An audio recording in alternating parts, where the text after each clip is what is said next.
Ithinar's Bloom by H. Jane Harrington. Chapter 9. A Grand Diversion. Don't think like a pincushion, think like the pin.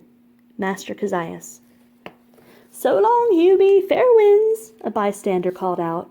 Keir glanced at the speaker, a portly woman bidding farewell to a passenger aboard the terminal's air ferry.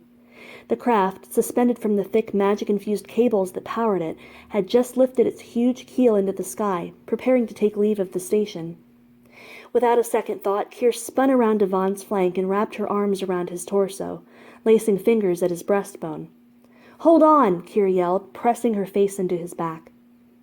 She cast a wind bolt toward the floor and held fast as they were rocketed through the air toward the departing ferry. The bolt sputtered out, spilling them upon the deck in a tumbling heap, much to the shock and gawk of the nearby passengers. Keir rose and brushed herself off, nodding casually to the observers. "Almost missed our flight." She turned to Vaughn, who was shaking out his limbs from the sting of the impact. "Anything fall off?" Vaughn's face cleaved in a chasm of euphoria. "That was great!" Just then a woman screamed, and several passengers gasped at a ruckus on the railing. A hand gripped the plank rail, and a black hood bobbed like a cork on a swell. The mage had obviously mimicked Keir's reckless brilliance and followed suit, but his distance was greater, and he'd barely made it to the rail before his own bolt had petered out. The cloaker dug fingernails into the planks, and several passengers moved to help him onto the deck.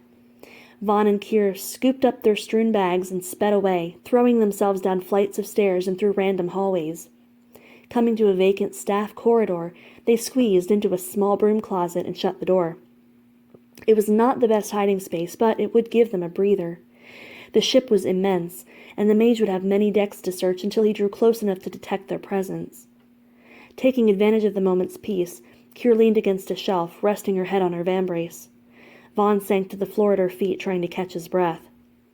"Even if you kill that mage, they know we're here now. The other one on the ground will report it. They'll have us the moment we step off the ferry." Keir slapped at exhaustion and tried to think. Her head was fuzzy, her body ached, and she just wanted to sleep for a decade, but Vaughn was in danger. If only they could grow wings. "We're not sunk yet," she said, reaching for an empty glass cleaning bottle on the shelf. "Can you do a contained casting?" "I can't cast. They'll know where I am." "Yep. Can you do one?" Keir's eyes twinkled at her own smarts. Vaughn rummaged through his uncertainty for a scrap of confidence. "I don't know. I've had very little casting experience." "That's okay. All you do is you focus your mana into the bottle, but stop just short of elemental assignment. If we cork it, the bottle will contain the energy." Vaughn raised an eyebrow. "What are you planning?" "Trust me, if this works, it should get those cloakers off our backs for a while." "How will a bottle of energy do that?" Vaughn asked incredulously. "I'll wedge the bottle atop the door. When he tracks your casting and opens it, the bottle will shatter on the floor and kaboom," Keir explained. "After I position the bottle, follow me down yonder stair. We'll need to find a lower deck or scuttle big enough to climb out of." "Dear gods, surely you do not mean to jump? The impact will kill us," Vaughn gasped. Keir cocked a grin. "Probably. But then, I'm your guardian. If it were all that dangerous, would the magic even allow me to suggest it?"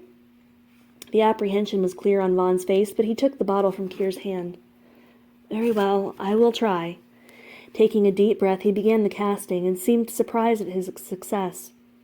When Keir finished setting the trap, she set forth at a lope with Vaughn on her heels. They descended to the lower promenade deck, which was devoid of occupants. Most of the passengers were still taking in the sights from the upper deck and hadn't filtered down. Keir studied the ground and roofs passing slowly below, splotched in the ferry's shadow. "If you can sprout wings, now's the time," she quipped. "It's too far to fall," Vaughn protested. "I'll cast a shield downward for buffer," Keir assured him. "Just hold fast and don't let go. We'll aim for a thatched roof rather than a slate-shingled one. It should lessen the wallop." Vaughn seemed to be contemplating the limited options. It didn't take long. He snuffed away his apprehension and replaced it with a forced grin. "I love a dashing ride. Shall we enjoy a swim in that merry blue zephyr guarding Ithinar?" He wrapped arms around Keir's waist and pressed his cheek against her ear.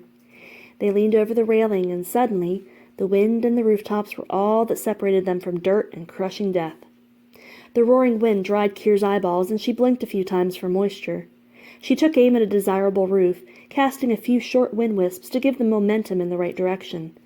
In seconds they were in line and descending, a few heartbeats away from impact. Kier cast a shield down and a prayer up. They erupted through the roof, sending splinters and debris in all directions. Kier's shield collapsed as they slammed against the attic floor. The impact knocked the wind from her lungs, and she lay on her side, trying to suck in air that refused to come. Kier felt Vaughn's hand on her ribs, and she gasped, "No, don't cast, I'm okay." Vaughn did not perform a healing, but his hand remained. When Kier found her bearings, he helped her upright. "Don't use magic now," she wheezed, fighting a whirlpool in her head. "They think you're on the ferry thanks to that casting. We can't scupper the advantage." "You're right. Are you okay?" Kier inhaled sharply through a grimace. "I'm fine. The floor knocked my wind out." "I think that was me, actually," Vaughn admitted sheepishly. "You cushioned my fall." "Damnation," Kier muttered, rubbing her middle. "Maybe I should call you Tree from now on." Vaughn cocked his head oddly, then chuckled. "I get it." "Well then, Tree," Kier emphasized the word for humorous effect. "Let's cut and run before somebody comes looking." Vaughn placed a handful of lorens on the ground and scratched "sorry" into the dust. Kier added "thanks for the thatching" to the message. Her only regret was being unable to see the cloaker's reaction when he found Vaughn's little energy bomb. That pyrotechnic display would have been worth a keg to see.